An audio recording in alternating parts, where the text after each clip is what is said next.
Mga kabisaya, mayong adlaw. Ang atong bersikulo karong adlaw kinutlo sa Matthew kapitulo 16 bersikulo 24 nga nagkanayon.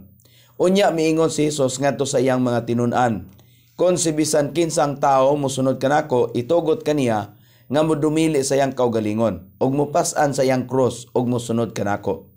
Gisultihan ni Hesus kini nga mga disipulo ug ang iyang mga sumusunod sa tanan nga mga edad. Kung giunahuna ninyo nga sayon ang pagsunod kanako, nasayop kamo. Kini usa ka kinabuhi sa pagdumili sa kaugalingon o pagsakripisyo. Aron masunod nato si Hesus, kinahanglan nga mamatay kita matag adlaw sa atong kaugalingon. Og pas-anon ang bisan unsang palas-anon nga gihatag kanato nga pas-anon nga walay pagreklamo. Pagsunod sa mga tunob ni Hesus, dili ang pagkinabuhi sa atong kaugalingong kagustuhan, kundi ang pagkinabuhi ni Hesus pinaagi dinhi kanato. Salamat ug maayong adlaw.